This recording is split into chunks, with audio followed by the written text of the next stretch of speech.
What happens in the game may change our focus, but at least we go in knowing the type of stories we want to tell, talk about certain players, talk about certain flashback events that may surround the players, feature stories. Hi, I'm Jim Jackson, television play-by-play voice of the Flyers, and this is Keith Jones, the color analyst on the Philadelphia Flyers. And you asked about what happens during the course of a broadcast, and the fact that we're not just talking and saying whatever we want to say, because we have somebody in our ears, our producer and director Brian Cooper, our associate producer Chris Cajaro as well, in our ears, basically telling us what's coming up next in terms of camera shots.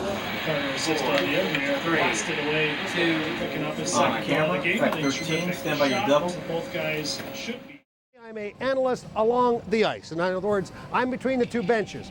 It's kind of an interesting spot because you're right there at ice level and you're seeing some things that the guys upstairs can't see. And they can see some things that I can't see. And that's what makes for a better broadcast, because when you combine the two, we've pretty well covered everything that we possibly can as far as our coverage of the Philadelphia Flyers is concerned. The second intermission, a big feature we started this year, is a segment that I developed called Big Mouths.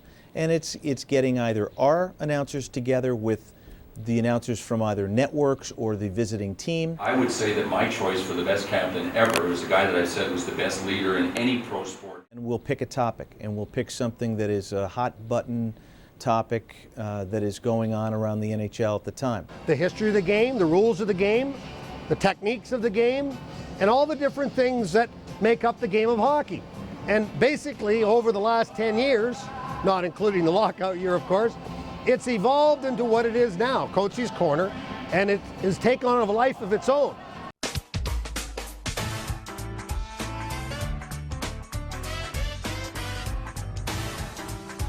Yeah, it's an outstanding piece, deserves to get a lot of recognition because it does a lot of things. First of all, it makes us all laugh. Yeah, you're right. Okay, so here we go. So now all of a sudden you get, and I give it back to you, right? The director in me is something that I've done for probably not as long as producing, but just it's the fun part of the job for me. I like to cut the game fast. I like to get ice level. I like to give people a sense of the speed, and try to give people a sense of what happens here from a live camera standpoint, but also the replays and how we tell the stories. Remember, we're in the entertainment business, and we try to bring that to our fans sitting at home, representing their hockey club to them at home by us talking about their hockey club. So when you take a look at our jobs, we've got a great job, but at the same time, it's a job that we got to make sure that our hockey team is the best hockey team in the eyes of the Philadelphia Flyers fans. Right. For me, it's about what I'm going to be saying next in terms of a possible drop-in or some kind of advertisement to read, or if they're focusing in on one player or two on the ice, he may say that, or if there's a graphic coming up on the screen, Brian might tell me check the screen because there's a graphic that he wants me to refer to. One of the big things as far as the way we do our broadcast is the communication factor, because we have 3 people. So that makes it very tough for our producer, Brian Cooper, but the key is that obviously we all get along, but when I want to say something, all I do is yell "Coop, Coop, Coop" in the ear of Brian Cooper. Then he'll say "Open Coach's mic," and I come on, and the broadcasters upstairs know that I'm about to speak. And the intertwining of the 3 of us and how it works as far as the rhythm is concerned is absolutely perfect. It's It's really me just telling Barry what video sources to take. I'll also be telling Mike Jackalone, our audio technician.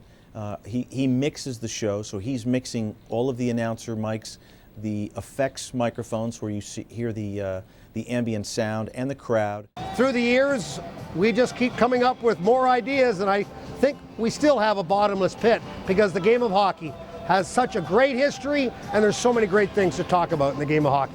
In 2, 1, effective music. Stand by Jimmy's mic. Green dissolve to red. Open his mic. Roll red dissolve red. Music change.